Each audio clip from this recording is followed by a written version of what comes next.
الله عليه وسلم وعلى آله وأصحابه أجمعين وشكر الله لهم ولنا الفاتحة. أعوذ بالله من الشيطان الرجيم. بسم الله الرحمن الرحيم. الحمد لله رب العالمين الرحمن الرحيم مالك يوم الدين إياك نعبد وإياك نستعين اهدنا الصراط المستقيم صراط الذين أنعمت عليهم غير المغضوب عليهم ولا الضالين آمين. Baiklah, untuk selanjutnya kajian Syarah Muhadzab akan disampaikan oleh guru kita Ki Haji Ustaz Dr. Nurul Irfan. Kepada beliau waktu dan tempatnya dipersilakan dengan segala hormat.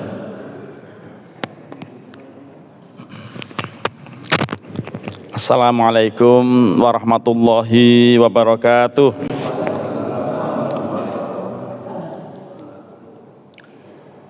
Bismillahirrahmanirrahim. Alhamdulillahilladzi ja'alana minal aidina wal faizina wal maqbulina wal maghfurin.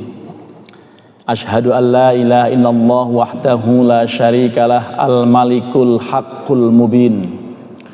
Wa asyhadu anna Muhammadan abduhu wa rasuluhu shadiqul wa'dil amin.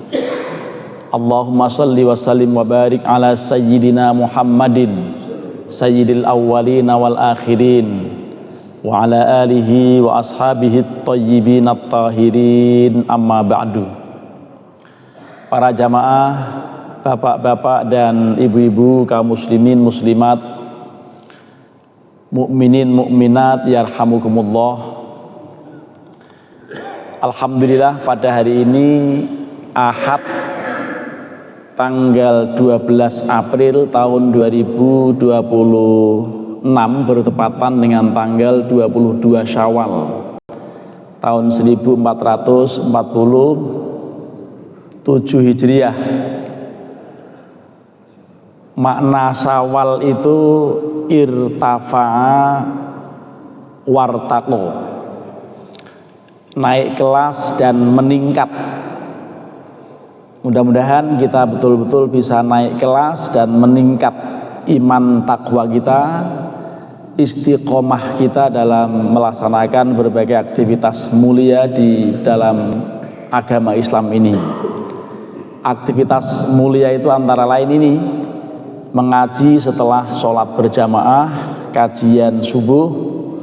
Ini tampaknya Ahad pertama, jangan-jangan setelah Idul Fitri, Ahad pertama. Dan kalau lihat kalendernya sih minggu kedua itu sudah rutin. Dan pesan Imam Abu Laits As-Samarqandi itu iyyaka wal amala sholihah tsumma tada'ahu, hindari olehmu jauh-jauh dari satu perbuatan yang sudah rutin dijalankan kok tiba-tiba berhenti. Karena kalau berhenti berarti itu tanda-tanda tidak istiqomah. Nah, karenanya kalau kita sudah rutin itu sebaiknya jangan berhenti. Apalagi rutin berupa ngaji, jangan berhenti kecuali mati. Karena Rasulullah bersabda, utlubul ilma minal mahdi ilal lahdi, carilah ilmu sejak buayan sampai liang lahat. Nah karenanya apalagi ilmu agama, ilmu fikih, ilmu tarikh, ilmu usuluddin, ilmu hadis, ilmu Al-Quran, ilmu tahsin. Saya melihat postingannya Dr. Fikron itu luar biasa. Kajiannya sudah sangat lengkap. Karenanya pertama-tama saya menghaturkan kalimat taqabbalallahu minni wa minkum atau minna wa minkum siyamana wa siyamakum kullu amin wa antum bi khair. Berhubung kita masih ada di bulan Syawal, walaupun Syawal tua, ini tanggal 22. Kalau ada yang masih belum selesai puasa sunnah 6 harinya, maka sebaiknya laksanakan itu. Saya sudah dapat 5, tapi hari kemarin memang niat gak puasa, lalu hari sekarang juga tidak mau puasa karena rencananya walaupun nggak tahu ada sarapan atau tidak, sudah niat nggak puasa nggak ada sarapan, sialan. Tapi kalau nggak ada, saya langsung menuju ke Gria Jakarta, ada soto Madura walaupun jorok tapi enak. Itu soto di depan Gria Jakarta itu. Jadi saya udah minum tadi. Maksud saya isyarat minta minum ini sebetulnya. Ya, jadi pertama-tama kalimat itu, dan saya mohon maaf atas kekhilafan, kesalahan saya selama ini. Dan kalau bapak-bapak nggak perlu minta maaf karena bapak nggak punya salah sama saya. Karena bapak nggak pernah ngomong, kalau saya sering ngomong. Jadi rawan sekali melakukan kesalahan, dan karenanya dengan ini melalui hati yang paling dalam saya mohon untuk dimaafkan. Kira-kira bapak berkenan memaafkan ya? Alhamdulillah. Dan kita ini memang Idul Fitri itu kembali pada fitrah, dan di mana-mana dilakukan syawalan. Intinya dua, satu silaturahmi, yang kedua saling memaafkan.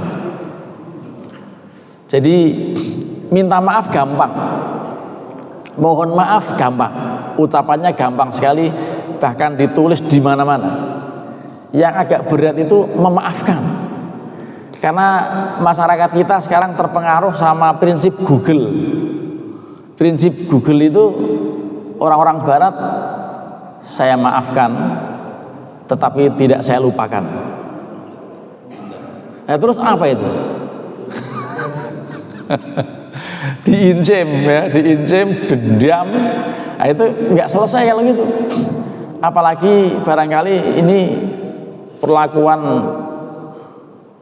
orang Yahudi tertentu itu luar biasa ya, karena dulu dibantai sama Nazi, lalu luar biasa kejamnya gitu ya. Nah, jadi itu beda sekali dengan sikap Kanjeng Rasulullah Muhammad SAW.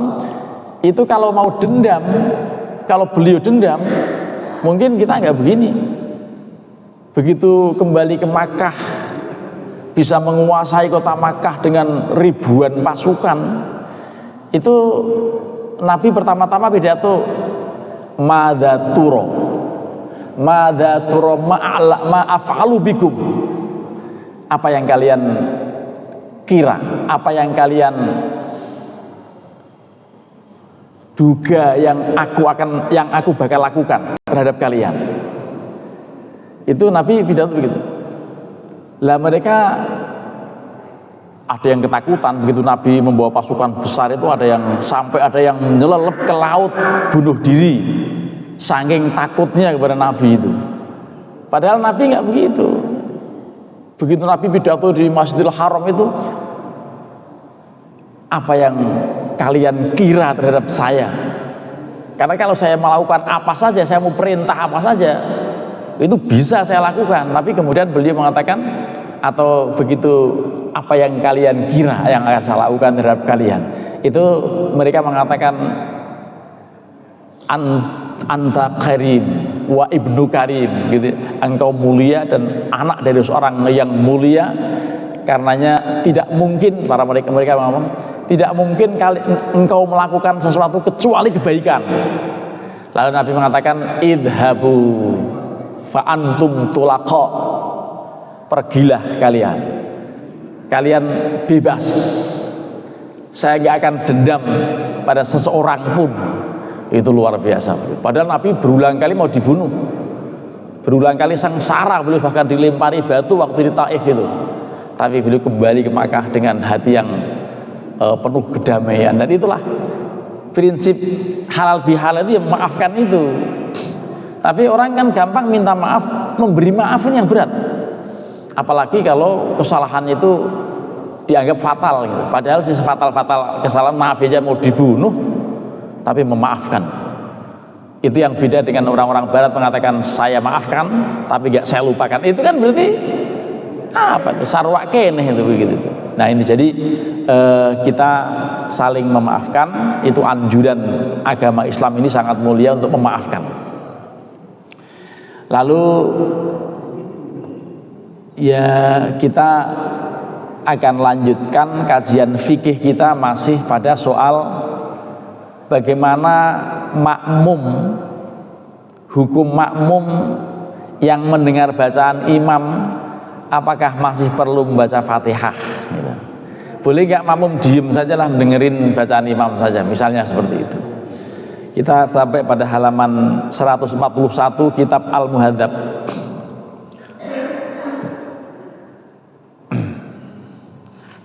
Ini halaman 141 saya sudah lihat.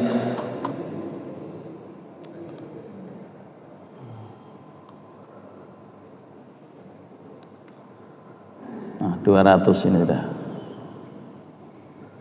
Ini bagi yang sudah pernah belajar kitab kuning, ya ini kitab kuning. Walaupun putih tapi kuning itu maksudnya gundul. Nah, jadi ini kitabnya halaman 141. Ya, kita kemarin sudah sampai pada bagian-bagian ini yang kemudian Nabi alaihissalam kalau membaca dalam dalam sholat itu antara sholat maghrib, sholat isya dan sholat subuh itu beragam. Maghrib kadang panjang, tetapi beliau juga pernah dalam sholat maghrib itu yang dibaca surat pendek yang masuk dalam kelompok qisarul mufassal. Ya, jadi itu di dalam hadis ini dikatakan wa yaqra'u fil awwalayaini minal maghrib bi qisaril mufassal. Nabi dalam sholat maghrib membaca dua rakaat yang pertama surat yang masuk dalam kelompok qisaril mufassal. Qisaril mufassal itu surat-surat pendek. Kalau yang surat Al-Baqarah, An-Nisa, Ali Imran itu tiwal ya. Jadi tiwal, kalau ini qisar. Karena satu hadis ya yang diriwayatkan oleh Abu Hurairah, anna Nabiyya sallallahu alaihi wasallam kana yaqra'u fil maghrib bi qisaril mufassal. Itulah riwayat bahwa Nabi dalam sholat maghrib membaca surat yang kategorinya pendek, qisaril mufassal itu. Gitu. Fa in khalafa wa qara'a ghairaha ma dzakarnahu jaza. Kalau mau membaca semau-maunya, yang penting baca Al-Qur'an. Kalau kita sendirian sih di mana-mana dari Sabang sampai Merauke ya selalu qul huwallahu sama inna atoina. Kan begitu, kita apalannya kan itu dari dulu. Boleh juga, nggak apa-apa. Memang itu surat yang populer. Itu seandainya ada pilpres pasangannya qul huwallahu dan inna atoina, itu di mana-mana menang itu. Karena yang hafalannya begitu. Nah, jadi hafalannya hanya Al-Ikhlas dan Al-Kautsar gitu ya. Nggak apa-apa, misalnya membaca pendek juga nggak apa-apa. Tapi kalau pendek kuliah ayu sama qul huwallah dalam surat maghrib gitu. Itu biasanya yang pendek itu pasangannya. Kemudian 5 rawa rajulun min Juhainata annahu sami'an nabiyya sallallahu alaihi wasallam yaqra'u fi subhi idza zulzilatil ardu. Jadi pernah Rasulullah di dalam sholat subuh yang dibaca sekedar idza zulzilatil ardu zilzalaha. Itu kan pendek itu. Kalau yang ideal subuh itu dibaca dalam rakaat yang kedua. Yang pertamanya atasnya Al-Bayyinah.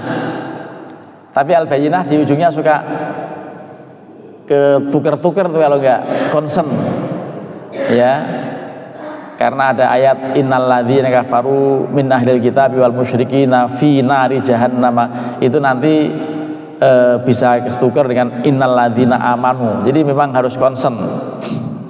Itu Al-Bayyinah dan Al-Zalzalah. Fa in kana ma'muman nudirat, kalau statusnya sebagai makmum maka dilihat ya. Nudirat itu dilihat, ditinjau. Kalau sekedar sebagai makmum Apakah makmum perlu membaca ini? Jadi tadi fa in kana fi sholatin yajharu fiha bil qiraah lam yazid alal Fatihah. Untuk membaca surat itu makmum itu kalau memang dia dalam sholat-sholat yang jahar, sholat-sholat maghrib, sholat isya, sholat subuh, itu tidak perlu membaca surat tambahan untuk makmum. Ya. Liqaulihi sallallahu alaihi wasallam, karena Rasulullah pernah bersabda, idza kuntum khalfi fala taqra'u illa bi ummil Qur'an. Terima kasih. Kalau kalian menjadi makmum saya di belakang saya, kata Rasulullah, fala taqra'u, maka janganlah kalian membaca illa bi ummil Qur'an, kecuali cukup membaca Fatihah saja. Itu sabda Nabi.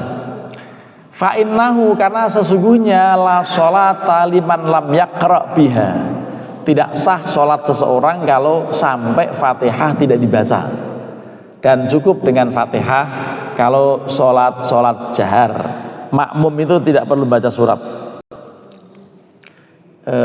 Selesai baca Fatihah, setelah amin, kok bacaan imam masih agak panjang, dengerin saja udah gitu. Makanya sebagian memberi kesempatan jeda ya, setelah amin itu nggak langsung surat, tapi dia jeda sebentar gitu, untuk supaya makmum membaca Fatihah. Tapi kalaupun tidak ya, kalau dia bacanya agak panjang, selesai juga makmum baca Fatihah. Wa in kana fi sholatin yusirru fiha bil qiraah, kalau sholatnya sir, sholat asar, sholat duhur begitu, au fi sholatin yajharu fiha, atau juga sholat yang dijaharkan, illa annahu fi maudhi'in, sholatnya malam, sholatnya sholat jahar, tapi dia posisinya di belakang sendiri dan speakernya mati, kan nggak dengar suara imam. Jadi misalnya seperti itu, fi maudhi'in, dalam satu tempat, la yasma'ul qira'ata, di mana dia tidak mendengar bacaan imam, dalam kondisi begitu qara'a, dia tetap membaca surat tadi. Li'annahu ghairu ma'murin bil insat, karena dia akibat tidak mendengar itu tidak ada perintah untuk memperhatikan bacaan imam, karena nggak mendengar, karena di tempat jauh atau mungkin juga pas mic-nya mati gitu. Itu kemudian dia tidak perlu, dia dianjurkan membaca surat karena tidak ada kesempatan untuk mendengarkan bacaan imam. Ya, jadi tadi ghairu ma'murin bil insat, tidak diperintahkan untuk memperhatikan ila ghairihi, kepada selain bacaannya sendiri. Fahuwa kal imam wal munfaridi, ini hukumnya seperti imam dan juga seperti orang yang sholat sendirian gitu. Para jamaah, nanti masih ada persoalan lagi. Bismillah.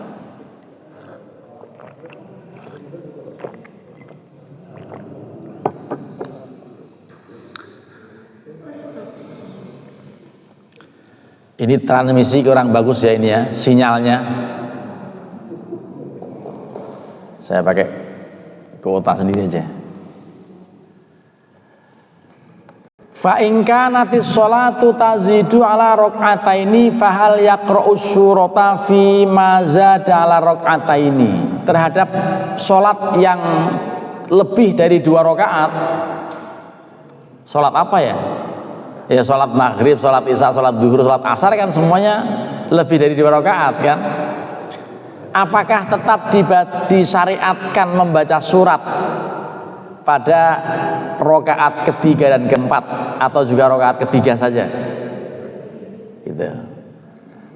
Dulu pernah ada orang yang nanya, agak orang awam, wah ini imam bagus ini, bacaannya luar biasa, tapi sayang kenapa rakaat keempat dan ketiga nggak baca Fatihah begitu. Ya. Untuk Isya, dia sholat Isya waktu itu, wah suaranya bagus tapi kok nggak baca ya gitu. Ya. Nggak dikeraskan gitu maksudnya. Ya. Ini kalau yang didiskusikan di sini ini, apakah tetap perlu membaca surat gitu. Jadi fahal yaqra'u surata fi ma zada ala rak'ataini, apakah 2 rakaat terakhir atau 1 rakaat terakhir perlu membaca surat? Fihi qaulani. Terhadap permasalahan ini ada 2 keterangan.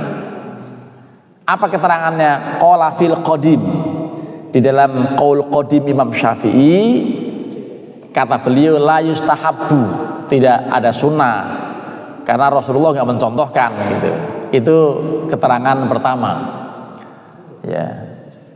5 rawa Abu Qatadah radhiyallahu anhu annan Nabiyya sallallahu alaihi wasallam kana yaqra'u fi sholatid dhuhri fi rak'atainil awwalayaini bi Fatihatil kitab wa suratan fi kulli rak'atin. Ya. Jadi ini katanya tadi la yustahab, tidak disunahkan, karena ada hadis riwayat Abu Qatadah, sesungguhnya Nabi alaihi salatu wasallam beliau membaca dalam sholat duhur pada 2 rakaat yang pertama dengan Fatihah dan surat fi kulli rakaatin. Fi kulli rakaatin dari 2 rakaat pertama, hanya itu.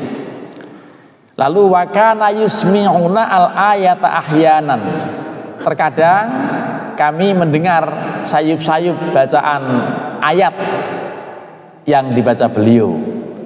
Wa kana yutilu fil ula ma la yutilu fil tsaniyah.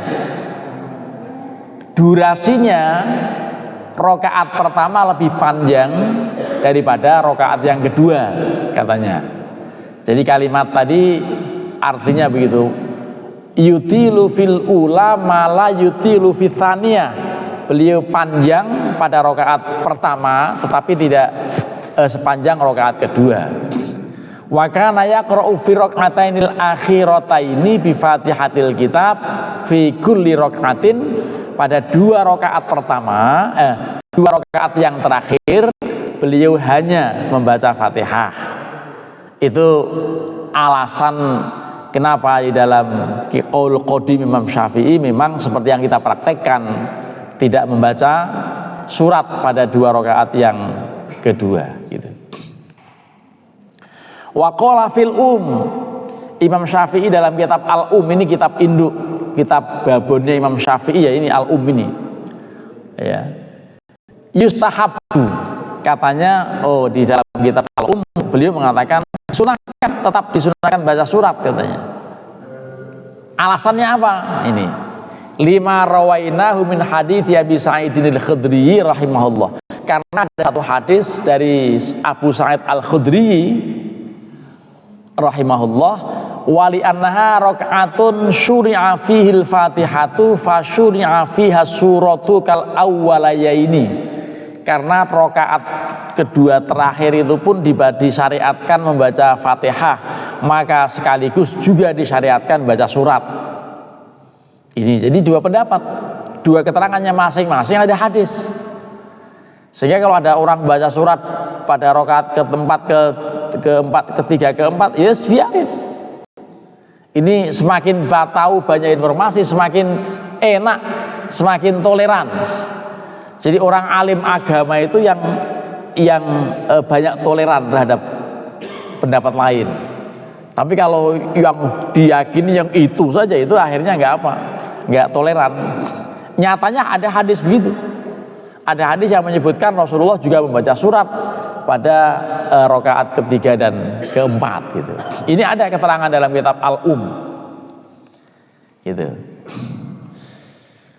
Wala yafdulur rakaatul ula ala tsaniyah fil qiraah, dan tidak ada yang dianggap lebih unggul. Rakaat pertama lebih unggul dari rakaat yang kedua, rakaat kedua lebih unggul dari rakaat yang ketiga, rakaat ketiga lebih unggul. Enggak ada begitu, sama. Sehingga Kalau rakaat pertama ada surat, rakaat kedua juga ada, rakaat ketiga ada, rakaat keempat ada gitu. Jadi kalau misalnya ada orang baca surat, ya biarin ada hadisnya gitu. Kira-kira begitu. Ya. Semakin tahu banyak informasi tentang hadis-hadis terkait sholat ya, silahkan saja. Yang nggak boleh itu ya sudah tahu banyak informasi nggak sholat, nah itu nggak boleh tuh. Ya nggak boleh yang begitu itu. Ya sudah tahu ngaji ke sana, nggak sholat ya berarti emang ngaco itu orang begitu. Jadi seperti itu. Para jamaah yang kami hormati, kita lanjutkan ya. Tadi ada istilah tidak ada yang perlu dianggap unggul kaitan dengan panjangnya atau pendeknya bacaan gitu ya, antara rakaat satu dengan yang lain. Wa kana yaqra'u fi rak'atainil akhirataini bi Fatihatil kitab fi kulli rak'atin. Ya, dan adalah memang nyatanya beliau, dan ini menguatkan pendapat yang pertama, beliau memang hanya membaca Fatihah pada rakaat membaca pada dua rakaat terakhir dengan Fatihah semata-mata, berarti tidak ada surat. Wa qala fil artinya kan ada dua pendapat itu, ada hadis yang mengatakan baca, ada hadis yang mengatakan tidak baca.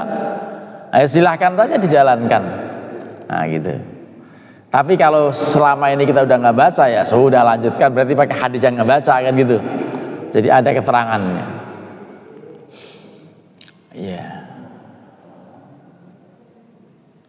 Wa qala Abul Hasan Al-Masarjisi, Abu Hasan Al-Masarjisi atau Al-Masirjasi itu mengatakan yustahabbu antakuna qiraatuhu fil ula min kulli sholatin atwalu.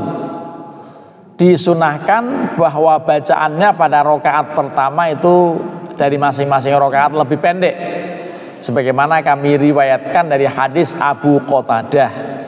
Wa dhahiru qawlihi fil secara zahir kalimat Imam Syafi'i dalam kitab Al-Um annahu la yafdulu lima rawaina min hadits Abi Sa'id al-Khudri, itu terkait dengan hadis Abu Sa'id yang mengatakan ada, sehingga ini diskusi ulama itu tercatat dengan rapi dalam antara lain dokumentasi di kitab ini gitu, sehingga kita nanti simpulkan, dan selama ini yang kita jalankan insya Allah sudah benar gitu ya. Kenapa ya sudah menjalankan, sudah rajin jamaah, masa nggak bener sih? Nah, yang nggak bener itu denger mulu tapi nggak sholat itu yang nggak bener. Nah, kalau kita insya Allah orang-orang yang bener semua ini ya, karena apa? Rajin sholat, apalagi sholat subuh jamaah, itu dijamin bapak-bapak ini mulai dari ujung sana, yang di tengah, yang di ujung kiri, yang di balik kelambu ibu-ibu, termasuk yang tadi 4 saf saya hitung bubar, yang 2 saf terakhir kan, itu semua adalah orang-orang yang dijamin terhindar dari penyakit nifak. Jadi dalam batin itu nggak akan ada penyakit nifak, dan penderitanya namanya munafik. Nah, jadi kita insya Allah tidak terhindar dari predikat munafik, karena apa? Rajin sholat isya dan sholat subuh berjamaah. Ya, insya Allah. Terakhir, uraian ini nanti perlu diskusi atau tidak ya, kalau perlu kita buka forum diskusi. Ya. Ini di tampilan kelihatan nggak? Oh, kelihatan ya. Saya gede ini, sampai saya geser-geser supaya kelihatan gitu. Ya. Cuman yang saya baca di mana tadi ya? Oh, tadi. Jadi itu annahu la yafdul lima rawaina min hadits Abi Sa'id al-Khudri radhiyallahu anhu wa hadits Abi Qatadah yahtamilu ayyakuna atala li'annahu ahassa bidakhilin. Ada keterangan bahwa dalam hadis Abu Qatadah beliau memanjangkan bacaan itu karena beliau merasa ada orang menyusul supaya jangan terlambat, supaya dapat ikut rakaat gitu. Begitu itu boleh. Kita lagi sholat terdengar kiri-kiri di tempat wudhu, oh ini pasti akan ikut jamaah. Oh ternyata anak kecil mainan air. Ditungguin kok lama-lama kerannya nggak berhenti karena musolanya kecil, tempat wudhunya di samping imam. Gericak-gericik, saya pikir orang wudhu, ya ternyata anak kecil mainan air. Nah, kalau itu ya percuma nunggunya ya. Nah, jadi udah rukuk aja udah ya, karena itu anak kecil mainan air ditungguin.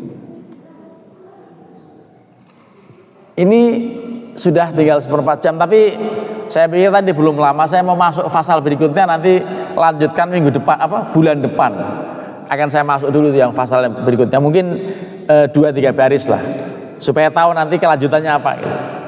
Bismillah.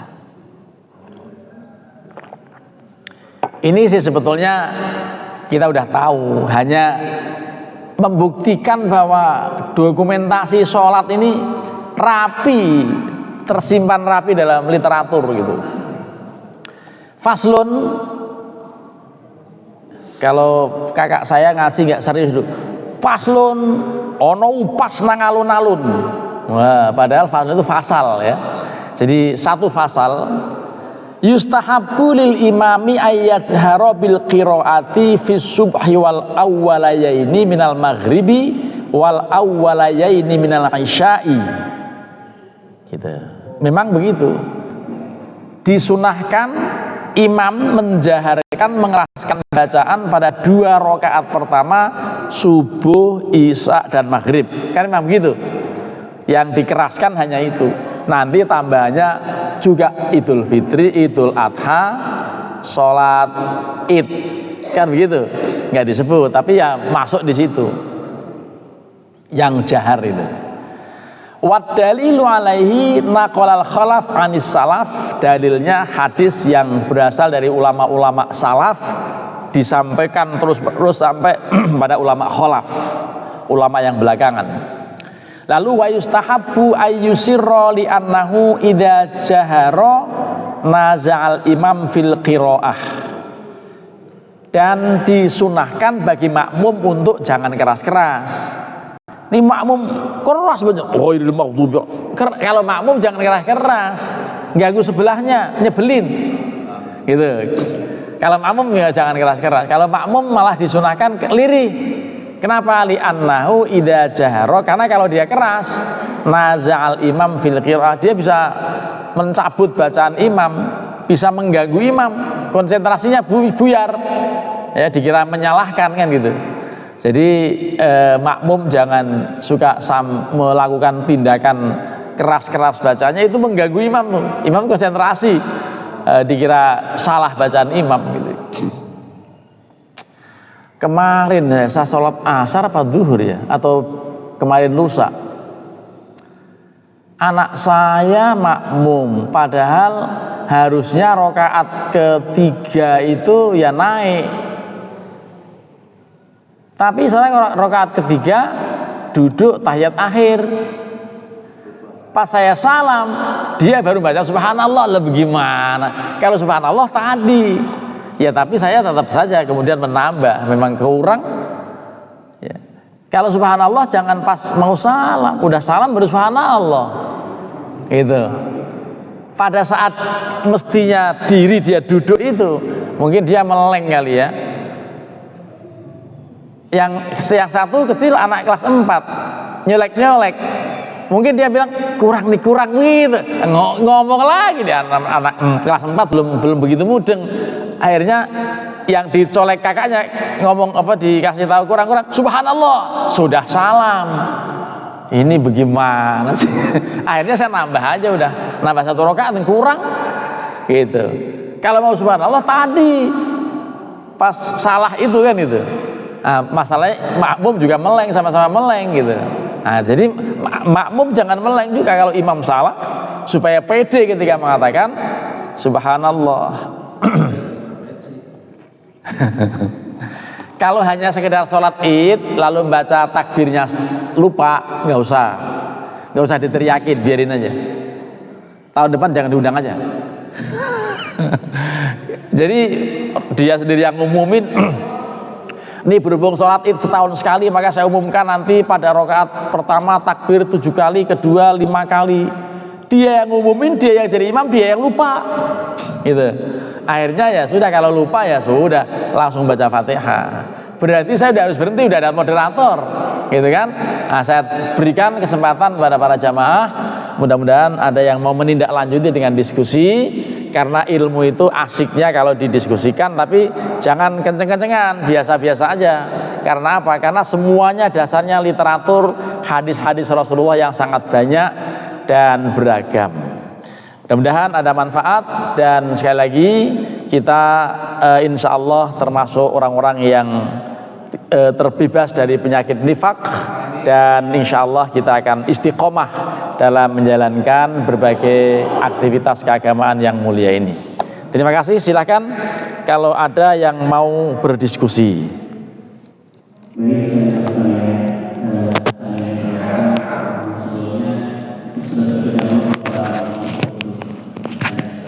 Sebentar Pak, ini Pak, bawa sini Pak. Saya ikat pakai ini. Nah, supaya masuk YouTube. Iya. Tapi transmisinya nggak lancar katanya. Oh gitu ya Pak. Mungkin ada masalah.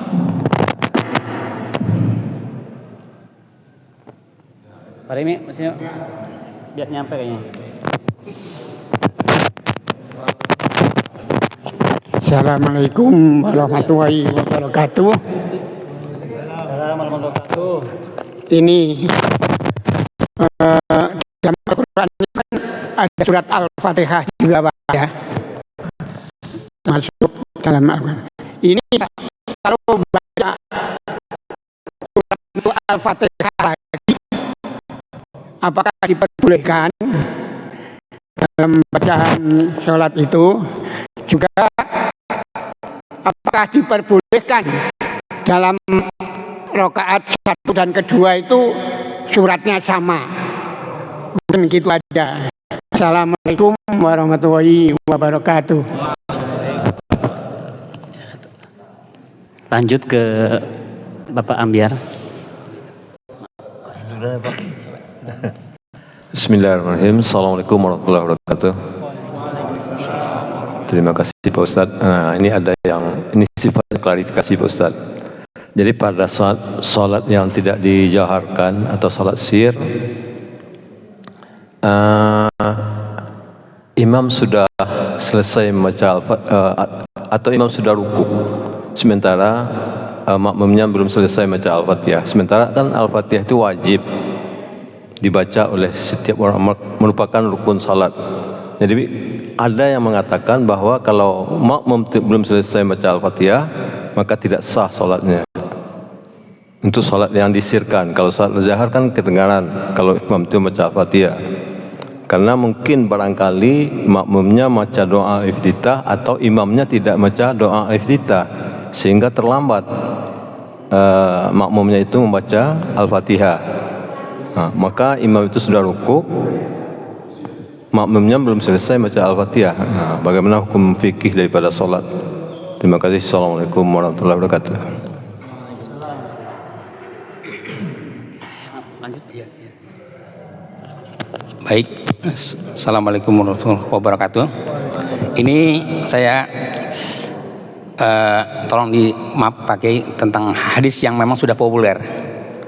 As-salatul jamaah afdalu min salatil fardhi bisab'i isrina darajah, ya.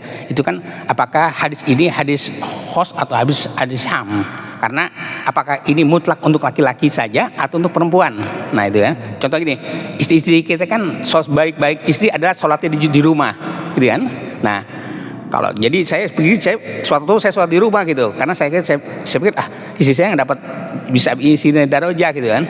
Apakah ini hadisnya khos atau am? Karena tadi sebaik-baik istri adalah sholatnya di rumah. Itu saja, Ustaz. Terima kasih.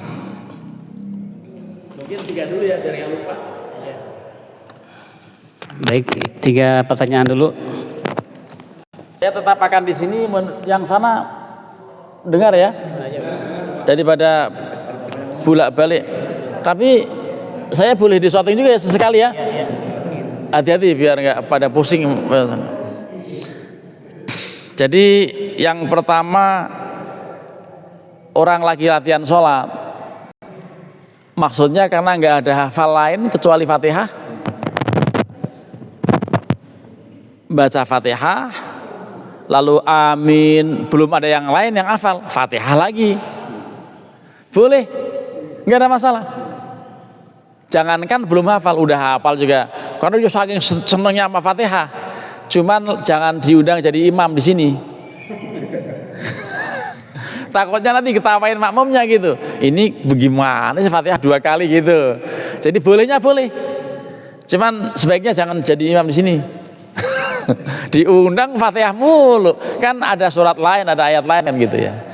Termasuk kalau misalnya sudah qul huwallah lagi. Emang hafalnya qul huwallah itu baru seminggu Islamnya. Kalau yang tadi baru 2 hari. Ya, baru 2 hari hafalnya Fatihah doang, ya Fatihah lagi. Sudah seminggu hafal qul huwallah, tambah. Boleh, nggak apa-apa. Jangankan sudah seminggu, sudah 1 tahun baru hafal qul huwallah juga nggak apa-apa. Diulang lagi. Jadi sholat itu serba boleh, Pak. Sholat itu serba boleh. Ya nggak boleh nggak sholat. Jadi serba boleh, nggak ada masalah. Walaupun suratnya sama gitu ya. Itu yang pertama. Yang kedua agak berat, tetapi mohon untuk karena dua-duanya kaitan ini. Yang pertama itu hadisnya, ini mengenai hadis khos dan hadis am ya. Ada hadis am dan hadis khos. Am itu artinya umum. Pertama-tama Nabi bersabda, ini yang pertama dulu Bapak. Ini sebetulnya kalau waktu menyampaikan pertanyaan menyebut nama saya jadi kenal. Mohon maaf tadi Pak siapa? Pak Ambiar. Oke, yang tadi yang pertama. Pak Rohimi, lalu Pak Akhyar ya. Pak Ambiar. Pasti bukan orang Jawa. Karena kalau Jawa Ambiar itu kacau itu. Tanya Pak Landung tuh. Kalau Pak Ambiar itu pasti beli bukan orang Jawa. Ya. Begini Pak Ambiar. Hadis yang am sifatnya itu Nabi bilang begini, la sholata liman lam yaqra bi ummil kitab. Tidak sah sholat orang yang tidak membaca Fatihah. Umumnya begitu. Tapi hadis khosnya begini, Nabi bilang, man adraka ruku'an faqad adraka rok'atan. Barang siapa yang memperoleh rukuknya imam, berarti dia dapat 1 rakaat. Sekalipun nggak baca Fatihah.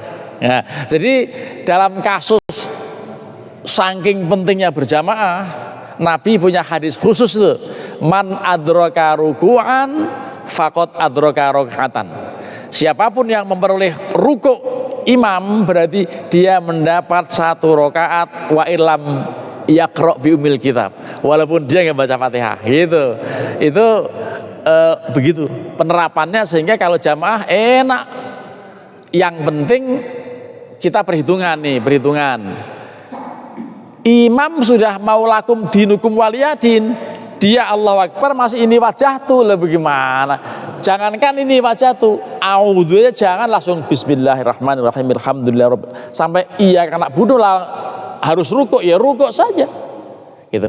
Jangankan bisa mendapat separuh atau seperempat atau sekian persen dari Fatihah, nggak dapat saja, hanya dapat rukuknya sudah 1 rakaat. Itu artinya berarti sah.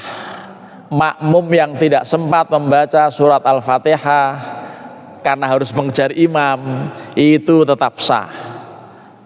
Ini dikiaskan seorang makmum yang ngeyel.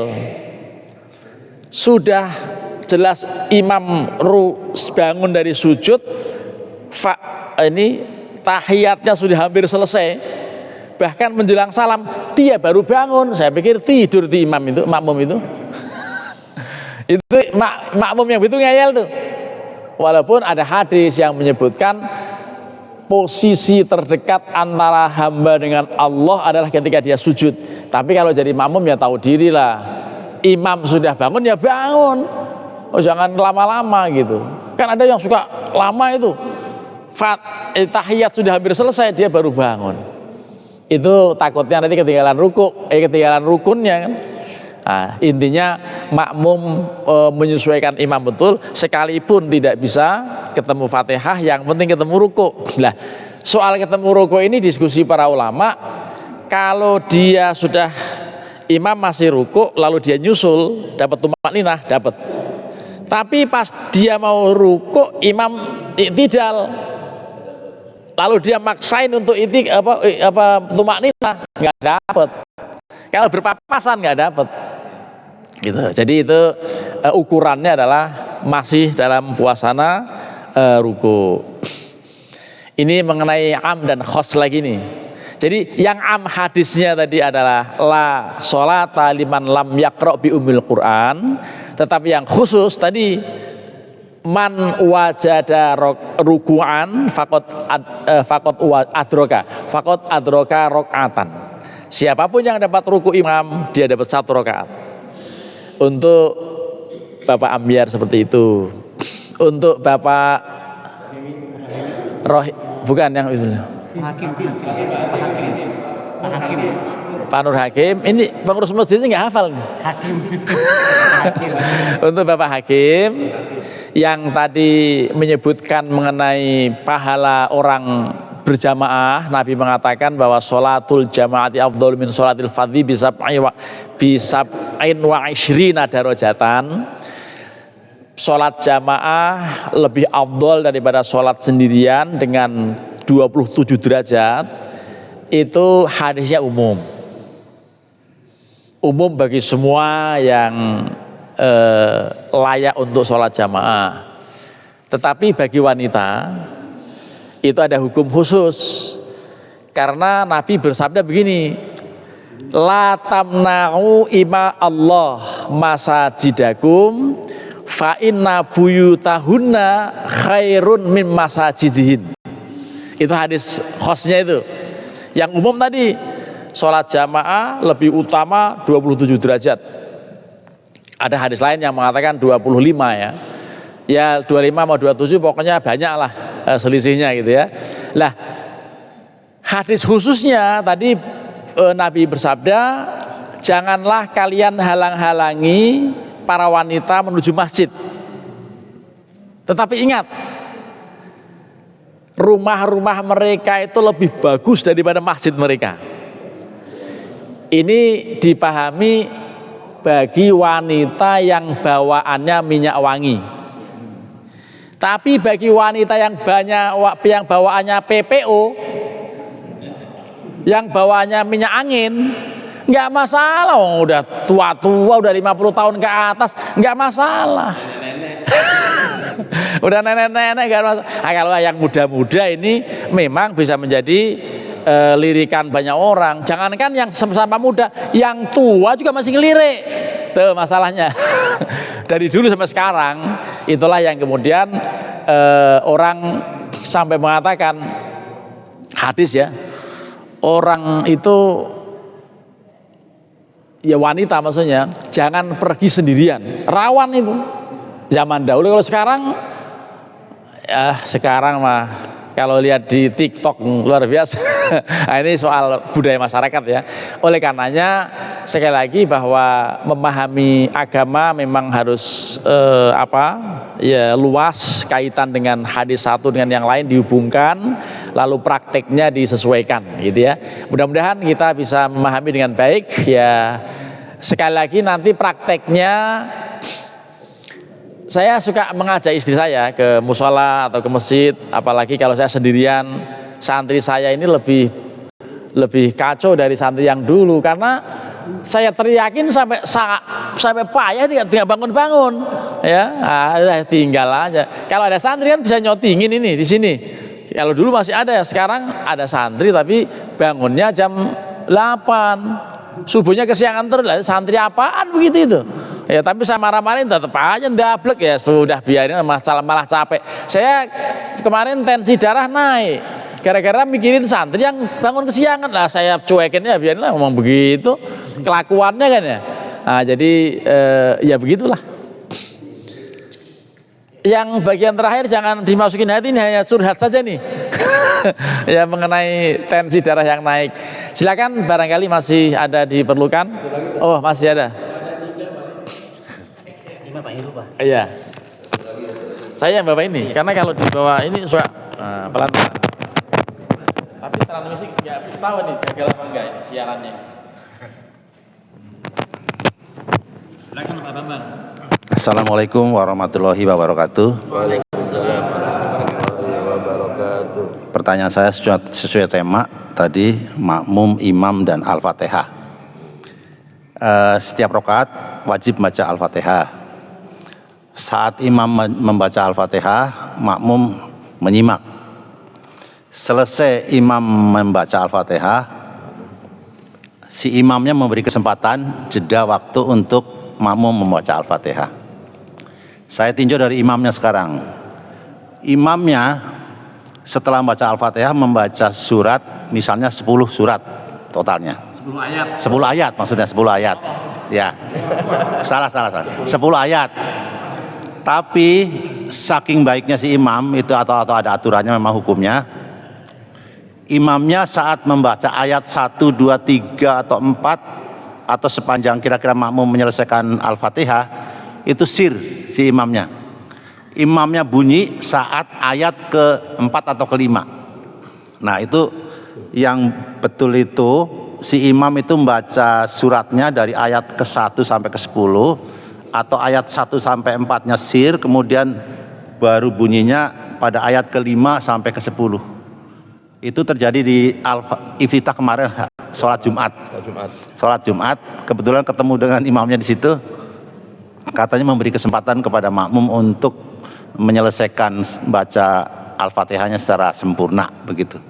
Nah, secara hukum baiknya imam itu membaca dari ayat 1 sampai 10 atau betul sir dulu, asal sebenarnya si imamnya sebenarnya membaca itu, jangan sampai kosong.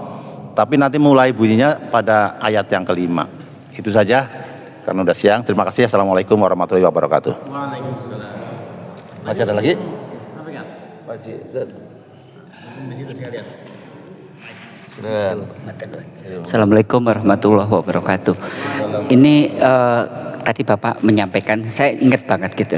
Dulu itu sering kita agak terganggu kadang-kadang kalau jamaah gitu, sebelahnya suaranya agak keras-keras. Maksudnya mungkin dia nggak merasa keras, nggak sadar gitu loh. Terutama kalau orangnya sudah sepuh-sepuh lah Pak Yang. Jadi kadang-kadang itu juga mengganggu, benar Pak. Saya tadi nyampaikan mengganggu konsentrasi. Bisa jadi nantinya imam juga kalau misalkan dia di depan bisa terganggu juga, gitu loh. Tapi kadang-kadang pernah, kebetulan itu ayah saya sendiri ya, saya almarhum ayah, jadi saya sampaikan, wah jangan kenceng-kenceng nanti orang nggak enak, kadang-kadang gitu. Cuman dia sampaikan, loh kalau di telinga saya nggak kedengeran itu kan salah satu yang nggak sholat. Rasulullah pernah menyuruh mengulang sholatnya karena ininya nggak kedengeran. Maksudnya minimal kalau misalnya punya jenggotnya gerak-gerak jadi terdengar apa sendiri gitu loh, maksudnya itu. Nah itu kan mana yang kita ambil patokan? Apakah cukup, kadang-kadang kan butuh kayak gitu. Soalnya kita juga sering lihat misalkan anak-anak kita atau apa, kadang-kadang dia nggak seperti itu, termasuk bagian yang ada yang kalau nggak salah menganukan apa namanya, bagian dari rukun sholat, apa namanya, tidak sah kalau sampai nggak terdengar telinganya sendiri. Jadi kalau misalkan di dalam hati, aku kan udah bacanya di dalam hati, ternyata sholat Rasulullah mengajarkannya nggak seperti itu gitu. Mohon pencerahannya Ustaz. Waalaikumsalam warahmatullahi wabarakatuh.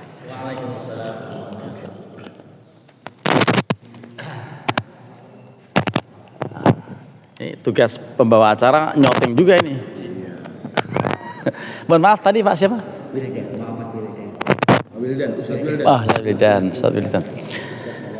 Ustadz Wildan dan Pak Bambang. Untuk yang Pak Bambang, sebetulnya apa yang beliau sampaikan itu juga pernah saya praktekkan, karena saya mendengar atau bahkan mendapat anjuran dari guru saya, Mu'alim Syafi'i Hadzami, waktu membaca surat Al-A'la dan Al-Ghasyiyah. Kalau Jumatan kan itu, baik Jumatan termasuk sholat Id itu ya. Itu beliau waktu membaca surat Sabihis itu sir awalnya. Lalu mulai keras itu pada kalimat innahu ya'lamul jahra wa ma yakhfa wa nuyassiruka lil yusra fadzakir in nafa'atiz dzikra sayadzakkaru man yakhsha wa yatajannabuhal ashqal ladzi yaslan naral kubra, dan seterusnya. Awalnya lirih. Saya praktekkan begitu, setelah Jumatan ditegur orang. Orang itu negurnya suara Ustadz bagus, saya udah GR, wah suara saya bagus, tapi sayang loh, katanya, kenapa nggak dibaca semua ayatnya gitu. Karena saya memberi kesempatan Bapak biar membaca Fatihahnya saya konsentrasi, saya bilang begitu. Oh gitu ya, iya gitu. Nah, jadi orang itu protes tapi nanya akhirnya kan. Nah, sejak itu saya kok lalu jarang praktek yang begitu gitu. Saya sendiri jarang praktek yang itu. Tapi sebetulnya memang tadi untuk memberi kesempatan makmum supaya membaca Fatihahnya dikira-kira pas. Kalau dari Sabi selalu innahu ya'lamul jahra wa ma yakhfa kan sudah pas. Untuk surat Al-Ghasyiyahnya itu kalimatnya dibaca kerasnya mulai dari wujuhu yauma idzin na'imah li sa'yiha radiyah fi jannatin 'aliyah la tasma'u fiha laghiyah, dan seterusnya. Itu ada anjuran memang, walaupun saya belum ketemu bacanya di mana, tapi anjuran guru saya pasti ada referensi, sudah pasti. Lah, ini mumpung lagi ngomongin itu, dulu ada juga yang orangnya sekarang sangat terkenal membaca la yasma'u fiha laghiyah. Kan ada ayat begitu ya? Tadi itu dibaca panjang, saya tegur enggak merasa katanya. Saya waktu itu belum punya HP, saya mau rekam aja itu. La tasma'u fiha la, lah kok panjang sih? Saya juga pernah ditegur ketika membaca surat Al-Lail yang ada wa ma yughni. Ya, yughni itu saya pikir dulu pendek, saya jarang muthala'ah lagi, mentang-mentang udah hafal. Ternyata salah, harusnya panjang. Wa ma yughni anhu maluhu idza taradda, kan surat Al-Lail itu. Ninya memang harus panjang. Waktu itu saya baca pendek, saya ditegur, saya bilang, oh terima kasih, saya ternyata salah selama ini, ternyata ada ayatnya panjang. Wa ma yughni anhu maluhu idza taradda. Jadi betul apa yang sampaikan Pak Bambang, dan kemarin ada imam yang begitu. Ya, saya pengen tahu imam itu siapa? Pak Suhada. Ya, berarti barangkali beliau pernah ngaji juga mau mualim. Yang saya sebutkan itu tadi, ya. Jadi memang begitu, ada anjuran supaya makmum berkesempatan baca Fatihah. Makmum yang belum tahu tanda tanya, bisa kamiknya mati atau gimana? Nah, ini makmumnya pas ada ngaji nggak ikut ya. Makmum yang bingung itu nggak ikut. Kalau ikut nggak bingung karena udah pada penjelasan. Atau YouTube-nya nggak di setel karena apa? Males. Ya sudahlah. Nanti lama-lama tahu juga itu makmum yang begitu. Ya, Ustadz Wildan yang tadi beliau sampaikan. Apa tadi? Makmumnya suara keras. Iya. Karena telinga sendiri. Sirnya agak keras. Tapi betul. Jadi prinsipnya memang kuping kita mendengar. Ya kalau yang ukurannya gitu repot ya, orang yang budek ya. Memang pokoknya kalau sholat jangan ganggu orang aja. Ya.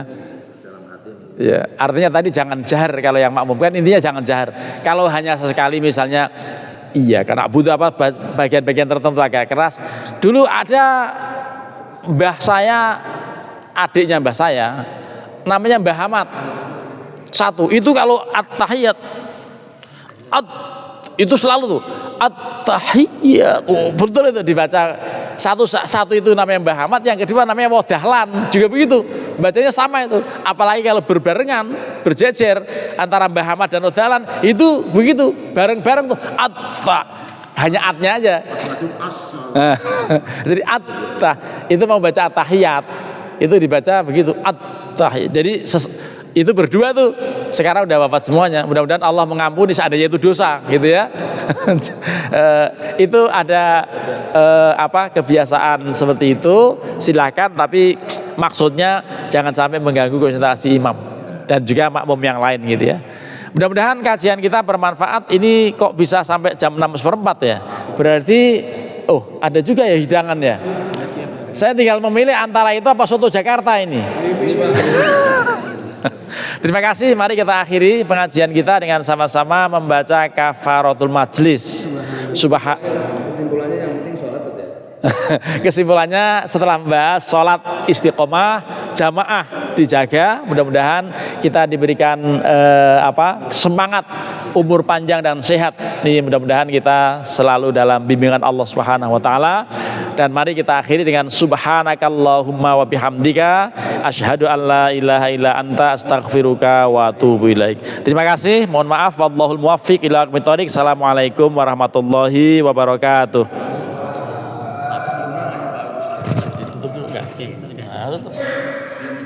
Baik, alhamdulillah pengajian kita sudah selesai pada pagi hari ini. Semoga yang disampaikan menjadikan manfaat buat kita semua dunia wal akhirah. Akhirul kalam, walhamdulillahirabbil alamin. Wassalamualaikum warahmatullahi wabarakatuh.